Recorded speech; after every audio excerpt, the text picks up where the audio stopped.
7:21 minutos en el territorio continental ecuatoriano, buscando la verdad en la revista de Opinión Democracia. Queremos saludar a nuestros siguientes invitados: el periodista investigador de Código Vidrio, Arturo Torres, y la experta en temas de seguridad, doctora María Fernanda Novoa. El tema tiene que ver con lo que hoy se debate en el país. Mientras la Asamblea investiga, la Fiscalía lo hace en el ámbito penal de esta incidencia de los grupos del narcotráfico. Incluso desde la Asamblea se pretende mezclar a miembros y familiares del gobierno. Por cierto, habrá que encontrar los sustentos debidos, que no se ha encontrado. Es un ámbito politiquero lo que hace la Asamblea Nacional. Si hay hechos concretos, con lo cual quiero plantearles a nuestra invitada e invitado. Ayer hubo una nueva acción jurisdiccional, una acción constitucional, un habeas corpus de una jueza de Guayaquil que benefició al ciudadano Junior Roldán, que de acuerdo con el expediente en la Fiscalía tiene 9 sentencias condenatorias por delitos como asesinato, que dan cuenta de la reincidencia en la que ha incurrido este ciudadano, y que por estas acciones constitucionales, primero el 15 de diciembre se pretendió ponerle en libertad, el Ejecutivo no acogió, pero ayer una nueva jueza determinó con el habeas corpus su prelibertad en estas condiciones. Quisiera ilustrar con la reacción que tuvo el presidente de la República respecto de este caso. Cuando me refiero a que alguien intenta salir libre, me refiero a alias Junior.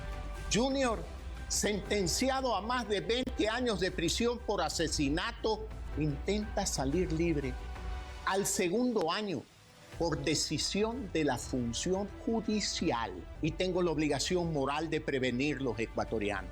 Los responsables de la inseguridad en las calles son los malos jueces, los malos fiscales y algunos que otros revoltosos. Si quienes deben de cuidar a los ciudadanos no lo hacen, entonces, ¿quién los defiende y quién pelea por ustedes? Una sola respuesta válida: el gobierno del Ecuador. Bien, a esto se añade lo que la Fiscalía General del Estado señalará, que está investigando de oficio a todas las personas que hayan tenido participación y que tengan alguna relación con la favorabilidad del régimen de prelibertad a favor de Junior Roldán. Arturo Torres ha investigado bastante, hemos leído sus investigaciones que dan cuenta de esto. ¿Cómo ubicar este problema en las actuales condiciones? Arturo, buen día. Buen día, Miguel, y buenos días también a María Fernanda. Un gusto compartir con ella este coloquio, esta entrevista. Creo que es importante ubicar los escenarios y los espacios en los cuales se mueve este caso, porque básicamente hablamos de una responsabilidad directa del Poder Judicial, ¿no es cierto?, que tiene en sus manos la decisión de conceder habeas corpus o recursos o diferentes recursos que básicamente han sido planteados sistemáticamente de una manera acelerada a distintos niveles desde hace más o menos 2 años, así en este patrón, ¿no?, de gente que ha sido sentenciada y sin embargo apela a recursos que no son o que no deberían tener una cabida en la justicia, porque ya han sido sentenciados en última instancia, y por lo tanto estos recursos de lo que se infiere judicialmente caben antes de una sentencia ejecutoriada. Entonces, creo que en el campo judicial el problema es más sistémico y estructural, pues los jueces que están generando todo este caos jurídico y esta inseguridad son los que básicamente tienen la responsabilidad directa y evidencian que hay una falla al final en la forma en que se está controlando a los jueces, porque esta laxitud de los jueces en conceder todo tipo de recursos a personas que han sido sentenciadas por delitos graves, lo único que nos habla es de que hay un sistema que tampoco sirve para disuadirles cuando se inician juicios o procesos administrativos a nivel del Consejo de la Judicatura, porque esta práctica se mantiene. Tampoco he visto un fallo de la Corte Constitucional para que regule la aplicación de estos recursos que se han manejado de manera arbitraria. Por otro lado, la actuación del Ejecutivo, cuando ya interviene y dice, bueno, el presidente ya había dicho que se habían negado a acatar una una decisión judicial en el mismo caso de Junior, y ahora básicamente dicen que ya no tienen otra alternativa sino dar paso a la liberación decretada o dictaminada por un juez. La actitud del gobierno ha sido en este caso ambigua, dubitativa, ¿no es cierto? Porque básicamente creo que hay un problema de comprensión sobre cómo se deben cuajar las acciones que logren frenar este tipo de arbitrariedades judiciales que tienen que estar en el campo judicial constitucional. El Ejecutivo puede hacer las alertas desde mi punto de vista, pero no puede interferir directamente más allá claro, son casos que generan una conmoción social, una conmoción pública, pero insisto en que en este caso la pelota está en la cancha de la función judicial y ahí es donde tiene que resolverse este tipo de problemas que evidenciamos en la justicia desde hace varios años, porque no es solamente en el caso de Junior, o sea, han sido liberados decenas de personas sentenciadas en última instancia por acogerse a recursos o a prelibertades o los mandan a cumplir el resto de su pena en la casa. Entonces, lo único que se hace con este tipo de decisiones, Miguel, es fomentar la impunidad. Fomentar la impunidad porque aquellos que han sido enjuiciados y sentenciados saben que básicamente si pueden tener el poder suficiente para disuadir a los jueces, ya sea mediante una presión sistemática de sus abogados o por otros medios de corrupción, ellos saben que van a estar poco tiempo en la cárcel y aprovechando esta debilidad del sistema judicial van a recuperar la libertad y eso lo que hace es generar esta impunidad que se ha generalizado y que básicamente sigue estimulando al crimen organizado en sus operaciones delictivas. Bienvenida María Fernanda Novoa, un primer comentario respecto de este tema de la actuación de la justicia en estos casos. Luego hablaremos del tema de la incidencia de los grupos vinculados al narcotráfico. Doctora María Fernanda Novoa, muy buen día. Muy buen día, gracias Miguel.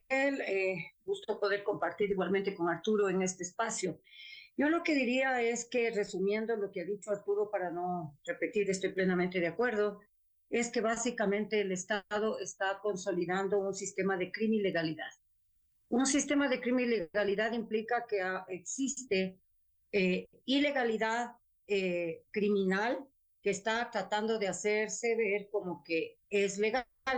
Es decir, es todas estas acciones de los jueces, de estas prelibertades, todas estas acciones ya de última instancia lo que hacen es consolidar lo que a varios autores llaman criminalidad.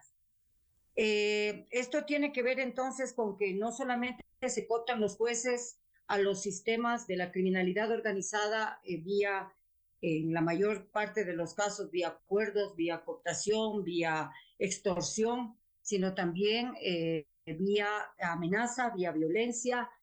Es decir, vamos viendo que la criminalidad organizada ha ido tomando ya también el espacio judicial. Es decir, donde nosotros podemos marcar el triángulo de impunidad, ilegalidad y podemos marcar el triángulo de no acatar lo que el sistema moral, digamos, o el sistema jurídico debería hacerlo, es como que se pasean delante de la judicatura, se pasean delante de la Corte Constitucional y no pasa nada. Lo preocupante es por qué desde arriba tampoco se dice nada. Sí, una cosa es reclamar y otra cosa es tomar acciones concretas respecto a estas actuaciones de los jueces.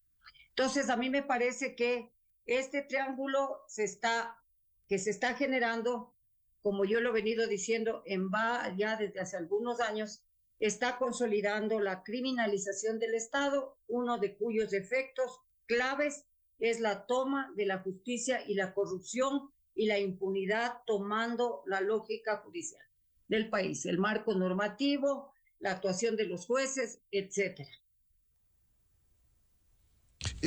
Ahora, Arturo, ¿cómo inciden estos grupos que se han ido destapando precisamente las investigaciones periodísticas como hace Código Vidrio?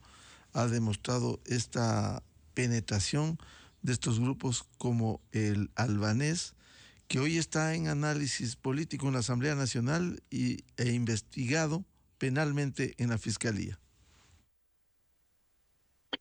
Bueno, creo, Miguel, que en este sentido las estructuras siguen intactas y o sea, las orientaciones de las investigaciones, tanto policiales, judiciales, de inteligencia, creo que hasta el momento no han orientado debidamente los objetivos en función de que, a ver, más allá de que hay protagonistas, ¿no es cierto? Y de que cada uno tiene su rol dentro de las organizaciones, no vemos que existan en general, porque claro, sí hay casos y hay excepciones, que existan reales investigaciones que nos ayuden a entender la magnitud de una operación del crimen organizado que tiene vinculación con el negocio, cómo se mueve el dinero, de dónde viene, hacia dónde va, dónde están invertidos esas grandes cantidades que genera la cocaína, porque precisamente cuando en el Ecuador se ve esta creciente captura de cocaína, eso significa que hay también una creciente penetración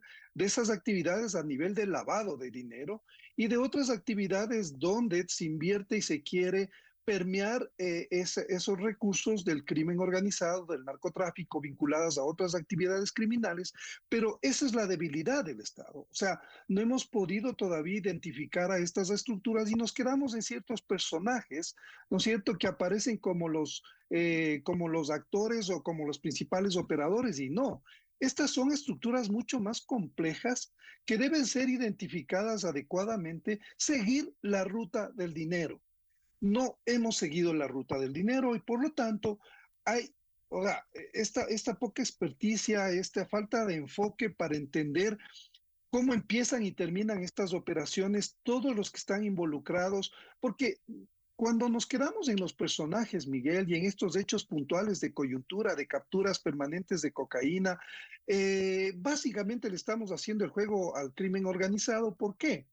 Porque en general entendamos que lo que se captura es alrededor del 15 al 20% máximo, o sea, esa es la efectividad que a nivel internacional está catalogada sobre la policía y sus organismos de control. Es decir, el 80% de la cocaína que ingresa al país pasa libremente y sale por el corredor del Pacífico, ya sea hacia Centroamérica o por Panamá hacia Europa. Entonces, si es que nosotros no estamos y las autoridades no están conscientes, o básicamente ya vivimos este fenómeno acelerado de 3 años rompiendo récords de captura de droga, y sin embargo lo que más vemos son capturas de drogas, y eso desde mi punto de vista, si bien muestra una efectividad, también muestra un fracaso, porque de la mano no hay investigaciones que nos hablen de cómo opera la organización criminal.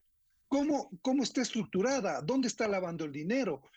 ¿Quiénes se ocupan de los diferentes niveles operacionales? Entonces, en este sentido, Miguel, creo que falta mucho por hacer. Entiendo que el gobierno y el Estado deben estar trabajando de una forma mucho más adecuada. Y solamente para finalizar, el Ecuador así acaba de ser observado en el Gafi Sud precisamente por sus deficiencias en el control de lavado de activos y en la poca efectividad de sentencias. Creo que en los últimos 4 o 5 años ha habido apenas 1 o 2 sentencias por lavado de activos. Entonces, este es el problema de fondo, Miguel. Si no les cortamos, si no les golpeamos a estas organizaciones donde más les duele, que es lo económico, el resto no les interesa, porque básicamente ellos siempre envían, por ejemplo, 3 o 2 o 4 cargamentos y saben que uno puede caer. Ese un cargamento es el anzuelo, es el señuelo, porque van a pasar 3 más. Estamos haciéndole el juego básicamente si es que no hay una investigación mucho más estructurada y coordinada con la UAFE, con el SRI. O sea, esto llama mucho la atención, Miguel, que hasta ahora, pese a las alertas que se dan, sigamos cojeando por la misma pata. Entonces, creo que ese es el punto débil en estos casos. ¿Eso implica que se evidencia una debilidad institucional, Arturo? Sí, sí, evidente. Es una debilidad institucional y además que pasa porque el mismo gobierno no puede identificar a través de sus aparatos de inteligencia, o si los aparatos de inteligencia identifican y hacen las alertas a nivel político, no se toman decisiones para encapsular a esos actores, porque no olvidemos que estos actores criminales tienen operadores en todos los gobiernos y que van pasando de uno a otro gobierno y no son identificados o simplemente no se les pone mucha atención. Entonces, el mismo gobierno está permeado por actores vinculados al crimen organizado, que ahí también, y esto conoce mucho mejor que yo, María Fernanda, cómo funcionan las organizaciones de inteligencia y contrainteligencia, y ahí hay una falla estructural, ¿no es cierto? Y la conexión con el poder político para tomar medidas y purgar de estos elementos que le hacen el juego al crimen organizado. Doctora María Fernanda Novoa, ¿cómo debieran operar para actuar no solo de manera sincronizada, sino que den resultados concretos que demuestre una fortaleza institucional frente a estas amenazas que actúan en el Ecuador? Yo creo que básicamente el déficit de gobernabilidad, la incapacidad de tener una mirada estratégica, la constante mirada a la coyuntura sin ver antecedentes, sin entender el pasado, sin entender las tendencias, sin entender hacia dónde caminamos, es lo que a mí me parece que al gobierno y en forma general las decisiones político-estratégicas en materia de seguridad le tienen estancado al país. Además que no existe tampoco un mapeo claro, coincido con Arturo, una cartografía de amenaza clara en la medida en que no son grupos separados, sino que la criminalidad opera como grupos complejos que funcionan en los denominados ecosistemas criminales.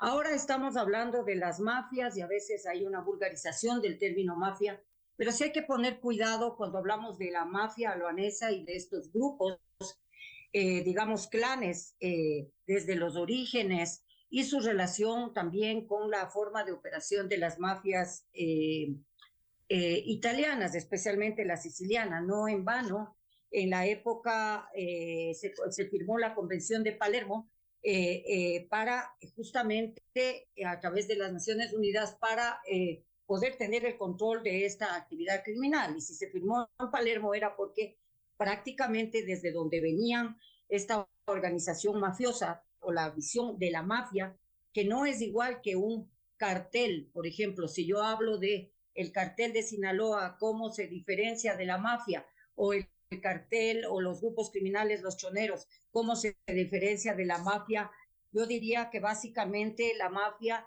está caracterizada por un sinónimo de autodenominación que se llaman códigos de honor y la ley de silencio, lo que no manejan la criminalidad o los grupos criminales normales, donde el fraude, la estafa, el robo, la violencia, ¿no es cierto?, está de la mano, pero son operadores, ¿no es cierto?, que hacen más bien una lógica de manera empresarial, donde el lavado de dinero y el control de todo el circuito del tráfico de drogas para ellos es absolutamente importante.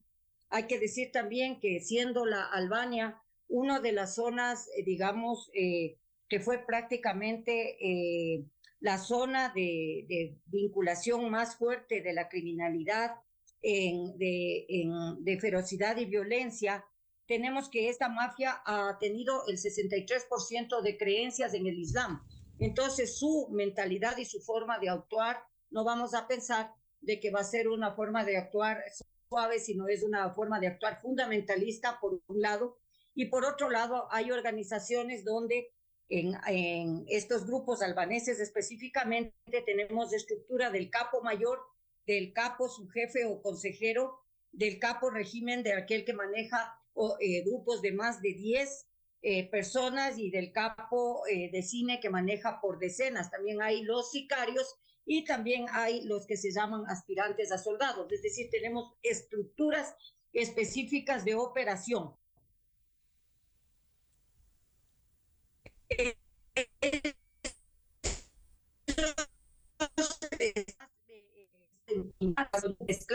mercados, un cargamento de banano, un cargamento de camarón. O sea, ellos se pueden especializar en contaminar, ¿no es cierto? Utilizan fachadas, ellos sin apellidos albaneses, obviamente. Nosotros tuvimos el caso aquí en el 2014 de Dixon Rexhepi, que fue considerado el rey de la mafia albanesa, al que digamos, se le acusó de haber tenido el control de este oleoducto de la cocaína que se llama entre América Latina y Europa. Esta mafia entonces albanesa ahora está operando básicamente los últimos 10 años y específicamente en Ecuador con fuerza. Los últimos 5 años en México, en Colombia, en Ecuador y en el Perú como conectores de negocios, como cerradores de tratos y prácticamente como hubs logísticos para facilitar la cadena de la droga. Básicamente utilizan un sistema alternativo de remesas que ya ha sido digamos, denunciado por Europol, es el FeiChain, que es un sistema alternativo de remesas para no dejarse pescar dónde están haciendo sus negocios. Depositan sumas de dinero en una agencia de una red de un país porque operan en diferentes países. Luego otro operador retira esa cantidad equivalente en otro lugar del mundo y finalmente la pasan a su destinatario final. Es decir, es como un teléfono dañado que se van pasando, digamos, para evitar que les tomen la pista. Básicamente, digamos, de la mafia albanesa que más ha estado operando, el grupo se llama Campaña Belio, que ha operado en Reino Unido, en Países Bajos, en Bélgica, en Francia, en España, y que prácticamente en Ecuador ha estado operando, ha comenzado a operar con fuerza en Guayaquil, en Puerto Viejo, en Chone, ¿no es cierto? Utilizando a grandes empresarios y testaferros con fachadas de identidades falsas. Acordémonos que hay una gran migración de Albania hacia el resto del mundo porque muchos de los que migran han tenido antecedentes penales en Europa y ellos van a buscar segundas oportunidades en nuestros países, ¿no es cierto? Aprovechando lo que decía Arturo, la debilidad del sistema judicial, la debilidad de los controles, aprovechando también el que como hay otras operaciones donde se ve sicariatos, no tienen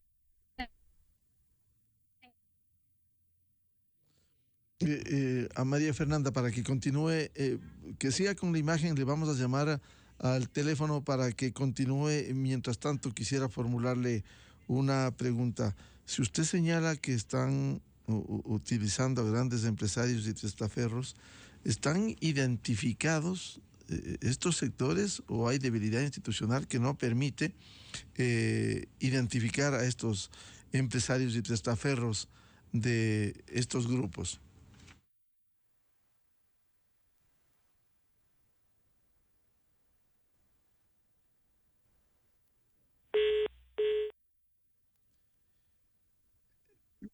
Bien, mientras retomamos el contacto con María Fernanda Novoa, vuelvo con Arturo Torres. Estos grupos vinculados a estas mafias han sido identificados, empresarios, testaferros, o simplemente no ha habido una acción contundente del Estado que permita identificarlos, Arturo.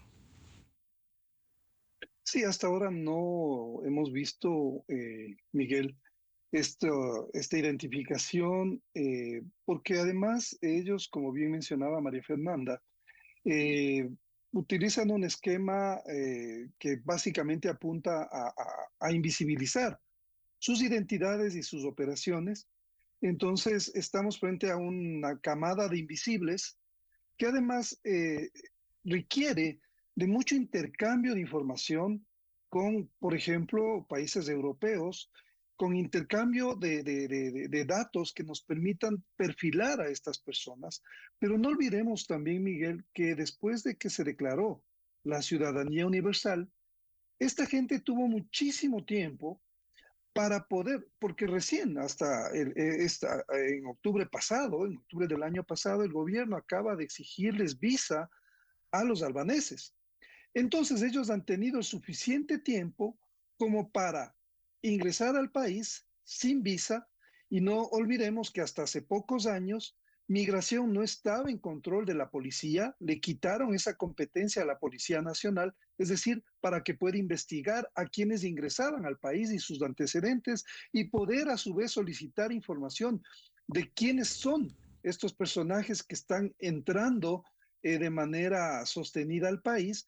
Entonces, este es un punto de inflexión, Miguel. Fue un punto de inflexión que nos ayuda a entender por qué estamos como estamos y por qué se cuajan ahora. En pocos años el principal destino de la cocaína es Europa, especialmente Bélgica, Holanda y otros países europeos, pero es porque básicamente los carteles de los Balcanes, no creo que solamente tenga que ver con los albaneses, porque son de los Balcanes, porque hay montenegrinos, porque hay gente de otros países, ¿no es cierto?, que también se articulan a estas organizaciones, pero como tenemos un mapa todavía muy incompleto, muy reciente, durante toda esta década se debilitó de una manera sostenida y preocupante a los organismos de inteligencia antinarcóticos que puedan tener una radiografía más completa de cómo operan estas organizaciones, sus vínculos a nivel internacional y precisamente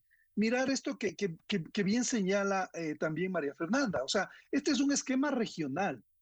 Ecuador es parte de esto y vieron en Ecuador un paraíso por todas las debilidades que se han mencionado. Entonces, aquí en el país se convierte un poco como el puerto de entrada de estas mafias que luego, o de estas organizaciones criminales, que luego empiezan a regar sus operaciones en otros países, ¿no es cierto? Y se concatena todo esto para finalmente lograr tener esta línea de continuidad y que vuelve ahora al principal destino de la cocaína que sale por Ecuador, llega desde Colombia a Bélgica. Superamos ampliamente, ya se superó, más o menos la correspondencia es de 6 a 4, es decir, por 6 toneladas que se envían a Bélgica, 4 van a Estados Unidos. Entonces el principal destino es Europa y evidentemente esto ha significado un empoderamiento de las organizaciones vinculadas a los Balcanes. El otro tema es que no tenemos la fotografía completa y clara de cómo operan. O sea, se tiene información, pero los organismos de inteligencia, de seguridad, antinarcóticos, todavía están tratando de entender bien cómo operan, quiénes son, porque además tienen este esquema de dobles identidades. Después de que ingresaron al país, cambian de identidad o consiguen otros documentos. Entonces hay que hacer un rastreo muy pormenorizado de todos los que ingresaron para empezar a perfilar, intercambiar información, saber en qué actividades han incursionado y empezar a hacer ahí sí una investigación seria, profunda del tema financiero, que es, ese creo que es el punto nodal de este tema. Yo recalco eso, Miguel, en el momento en que se oriente la investigación y se complete adecuadamente, se descubra el esquema financiero de estos personajes, las organizaciones, cómo intercambian información, cómo hacen estas operaciones de, generar recursos aquí en Ecuador y cobrar en Perú y cobrar en Colombia, en fin. O sea, creo que esto es un paso fundamental para poder realmente golpear a estas organizaciones y hasta este momento eso no está cuajando todavía el gobierno. Doctora María Fernanda Novoa, decía Arturo, Ecuador en estas condiciones ha sido casi un paraíso, incluso con la circulación del dólar facilita estos negocios ilícitos. Usted decía, se utilizan a grandes empresarios y testaferros. ¿Por qué no identificar las tareas que debe cumplir inteligencia que permita identificar estos nexos, estas conexiones y esta circulación del dinero? Sí, es que, ¿sí me escuchas, Miguel? Sí, muy bien, adelante. Perdón, tuve que pasarme a otro porque estaba con algún problema de conexión. Yo lo que diría también es que, claro, el sistema de inteligencia, como inteligencia de Estado, sabemos que ha fallado, porque si no hubiera fallado, no hubiéramos llegado hasta el momento en el que estamos. Es decir, además también a la academia tiene bastante responsabilidad. Hay muchos estudios sobre criminalidad organizada, sobre ecosistemas criminales que ahora están, digamos, haciendo una radiografía regional de lo que está ocurriendo, pero parece que solamente nosotros estamos como un poco desconectados de esta producción académica y de esta actualización de conceptos. Otro elemento que yo debo poner a jugar también aquí, además de decir de la mafia albanesa de la que hablaba hace un momento, el destino no solamente son los Países Bajos en Bélgica, sino en Rotterdam, el puerto específicamente de Amberes. También es importante saber que la mafia albanesa y el cartel de Sinaloa ya tienen negocios desde el año 2000, sabiendo que el cartel de Sinaloa tiene 100 años de experiencia en el mercado de las drogas como operador específicamente en el tema del tráfico de la cocaína. Podríamos también ya presumir lo que se viene, porque a la larga nosotros tenemos aquí nuestro grupo criminal, los choneros, que están relacionados directamente con el cartel de Sinaloa. Entonces, si el cartel de Sinaloa es uno de los socios estratégicos de la mafia albanesa, entonces tienen mayor posibilidad de hacer alianzas compartidas y de entrar a controlar no solamente el negocio de lavado y el negocio empresarial, sino también control de territorios, como han hecho ya en la zona 8, en la zona de Esmeraldas, las cárceles, la pretensión de entrar a Santo Domingo, etcétera. Entonces, la situación no es tan fácil como se suele tratar de ver. Yo a veces he sido criticada de apocalíptica porque digo que prácticamente estamos viviendo ya un proceso de soberanía criminal que es muy peligroso en la medida en que esto puede generar inclusive un desafío a la constitución del propio Estado con la configuración de paraestados criminales, o sea, estados paralelos que funcionen bajo la égida de que hay un Estado paralelo que negocia con el Estado-Estado. Y esto sí es absolutamente grave y absolutamente complicado. Y yo diría que este es el camino al que nosotros nos estamos dirigiendo. Y esto está penetrado también en María Fernanda, en el tema, con el tema económico, en empresas, en determinadas empresas, por cierto, también en el sistema financiero. ¿Cómo se mueve el dinero? Yo diría básicamente que hay puntos clave. El músculo de sostener la criminalidad organizada es el manejo financiero, el manejo de la droga, el manejo del lavado de dinero, pero además de eso, no nos olvidemos que hay una importante actividad de carácter ideológico, cultural, de adoctrinamiento, de generación y construcción social del miedo, es decir, para mantener un control psicológico, un control biopolítico y psicopolítico sobre la mente de los ciudadanos de las comunidades. Es decir, al manejar el miedo, a través del miedo y a través de esa exacerbación de no poder moverme, de no poder salir, que qué me va a pasar, esta incertidumbre también genera muchísima capacidad de cooptar. Estos grupos se aprovechan de eso y hacen grandes actos, hacen grandes muestras o shows, por ejemplo, para ir diciendo que tienen el poder. Hay unos mucho más sangrientos y otros más tapiñados. Arturo Torres, hoy está en análisis, en investigación, tanto en la Fiscalía, en lo penal, cuanto en lo político, en la Asamblea Nacional, se ha señalado, las presuntas vinculaciones con altos funcionarios del gobierno, que, por cierto, ha rechazado de plano.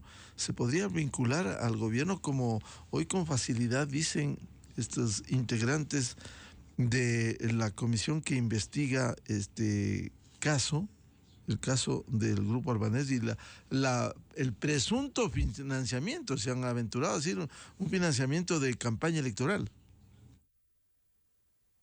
Sí, conocemos cómo la Asamblea actúa en estos casos, ahí no prima precisamente el rigor ni buscar la verdad, sino básicamente hay un objetivo político que ha sido sistemático estos últimos años por tumbar al gobierno. Eso es un tema indudable. O sea, entonces la confianza o la credibilidad que puede tener la investigación de la Asamblea realmente es nula desde mi punto de vista.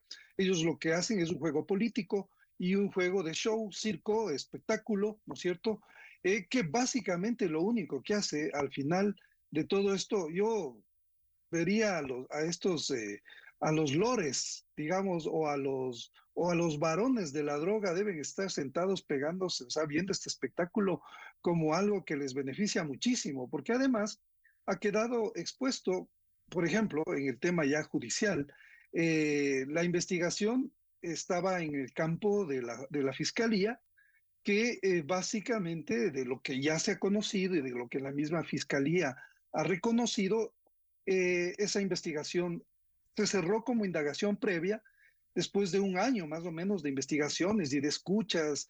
No lograron cuajar nada. No entiendo cómo siguieron escuchando o tuvieron unas escuchas por tanto tiempo si es que no había nada. O sea, la verdad, ahí me parece que hay una debilidad en la orientación de la investigación en una etapa que es previa y que es reservada. Entonces creo que hay que marcar y delimitar muy bien las aguas. En el campo político, que ya vemos lo que está pasando, que no es nada confiable, porque ahí hay una operación para tumbar al gobierno.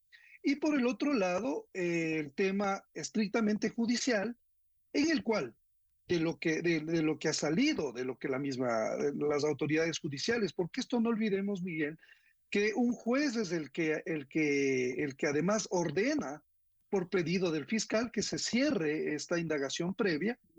Entonces, cualquier cosa que pudo haber pasado, ¿no es cierto? Ya en este momento se ha ofrecido, o la fiscal ha anunciado que si es que se encuentran nuevos elementos, se podría reabrir la investigación. Yo me pregunto por qué no se hizo esto antes. ¿Por qué no se hizo esto antes? Si es que, o sea, los casos que se investigan afuera, Miguel, fuera de la ciudad de Quito, en Manta, en Guayaquil, estos casos que son especiales y ya se veía que tenían una vinculación con el cuñado del presidente, debían ya ser investigados y seguidos directamente por la fiscal, de lo que yo tengo entendido. O sea, estos casos siempre están en conocimiento de la Fiscalía General. Creo que eso es importante mencionar. O sea, yo no me explico si es que un agente fiscal investiga y tiene información y no le informa a la fiscal de que están haciendo seguimientos al cuñado del presidente. Aquí hay un gran problema de desconexión, por un lado. Entonces, creo que en ese sentido, ya lo que debía hacerse, en este momento ya todos los indicios que podían recogerse sobre una posible vinculación con los albaneses, porque además de lo que se ve de esta indagación de 165 páginas del informe de la policía, no encuentran nada absolutamente sobre el albanés. Entonces, no hay una prueba de que el albanés sea un narcotraficante, que es un poco lo que se maneja, ¿no es cierto? Albanés guión narcotraficante, y eso también es cómo funcionan estos símbolos, el tema de manejar mucho la terminología y generalizar sin pruebas. Creo que estamos frente a un tema en los hechos judiciales deben encontrarse documentos, nexos causales, testimonios y peritajes, ¿no es cierto?, para entender que hay una relación entre los diferentes integrantes de una organización. En este caso, por lo que los mismos policías concluyen, después de todas sus pericias ordenadas por un juez, no existió ningún delito que amerite abrir una instrucción fiscal, y eso es avalado por el fiscal del caso, que además de lo que yo conozco, el fiscal es un fiscal que tiene mucha experiencia, y él investigó, por cierto, el tema, por ejemplo, de los hospitales en Manabí, y llevó adelante una investigación bastante prolija, digamos, que dio con varios responsables sobre las irregularidades que hubo en la pandemia. Solamente quiero cerrar, Miguel, con el tema de que la pelota nuevamente estaba en el campo de la fiscalía. Y la Fiscalía y la Justicia es la que decidió que ese caso se cierre, indistintamente de cualquier cosa. Entonces, creo que hay que ubicar bien eso como un tema de partida para entender cómo se ha ido desarrollando este proceso. Doctora María Fernanda Novoa, como bien ha explicado Arturo Torres, si en la Fiscalía se cierra y si hay nuevos elementos, hay que reabrir, hay que investigar. Es una obligación de oficio que tiene que hacer la Fiscalía General del Estado. En contraste con el ámbito político, en el ámbito político destapan esto y ya están adelantando incluso culpables para ir a un juicio político. ¿Cómo enfrentar este desafío de la investigación? Sí, yo diría que sí, efectivamente hay una politización partidista, si se quiere, de ciertos casos que dan réditos, que pueden dar réditos en el juego de poder a un actor o a otro. Sin embargo, sí es importante tener bajo la mira que hay que tener mucho cuidado en hacer un análisis y hacer como es en estos casos imprescindible una vinculación o un estudio a fondo de la relación patológica existente en nuestra sociedad de la política, la sociedad y la criminalidad. ¿Por qué digo que se ha generado una relación patológica entre política, sociedad y criminalidad? Porque se utiliza en muchos casos el pretexto de que se están haciendo investigaciones de criminalidad como golpes políticos. Por otro lado, la política utiliza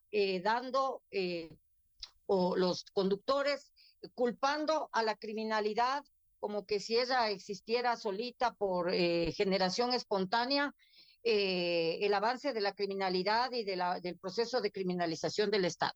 Entonces yo creo que aquí los actores, todos los actores comprometidos, los actores de la Fiscalía, los actores judiciales, el poder político, la conducción estratégica en materia de seguridad, tiene que ser recuperada y yo insisto permanentemente en esto, porque en el cambio, por ejemplo, que se hizo tras las elecciones seccionales de varios miembros del gobierno, se piensa que cambiando 2 o 3 ministros, la mirada estratégica o la mirada de tener estas tesituras más finas, ¿no es cierto?, se van a cambiar.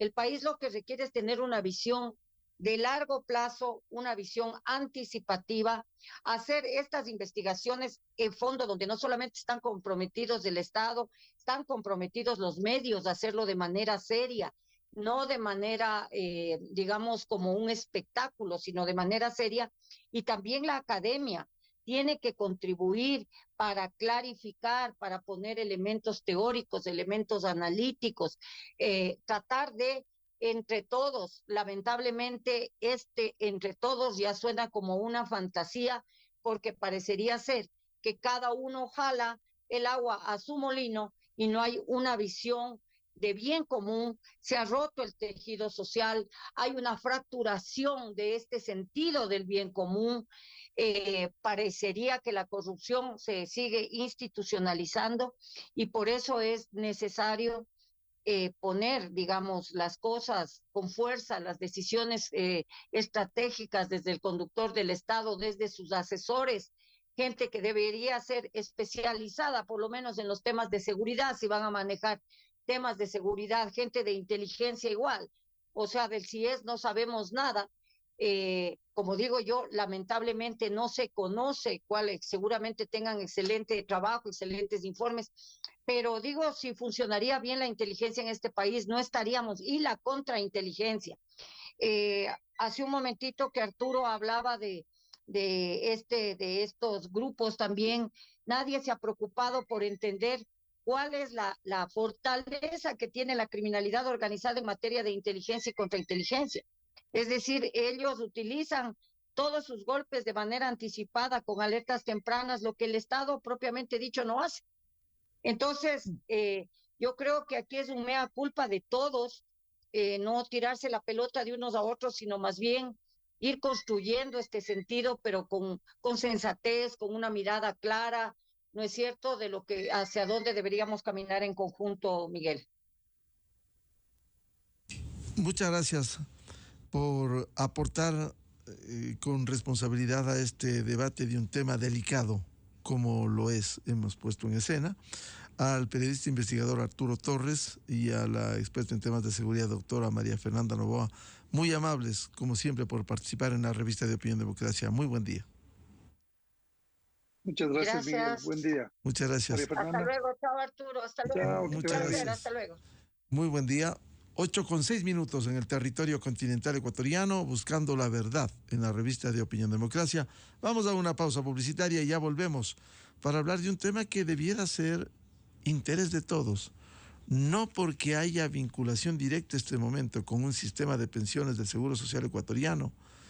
En este camino irán todos. La ley obliga al aporte al Seguro Social. Quienes tienen relación formal de trabajo, la ley obliga. Por tanto, hay que preocuparse, no solo los que gozan de una pensión, no solo los que van a recibir una pensión, sino también los jóvenes. Porque ¿cuál va a ser el camino para darle sostenibilidad al sistema de pensiones en el Ecuador si aquí no hay reformas? Dos invitados, el doctor Pablo Lucio Paredes, académico e integrante de la Comisión Interdisciplinaria que analiza la situación y la elaboración de un proyecto de reforma al sistema de pensiones, y también el actuario doctor Rodrigo Ibarra. Miguel Rivadeneira en la revista de Opinión Democracia. Bienvenidos al microinformativo de la hora. El ministro de Gobierno Henry Cucalón aseguró que trabaja por un acuerdo sobre lo fundamental, la seguridad ciudadana integral. La causa es la que suma, no la que divide.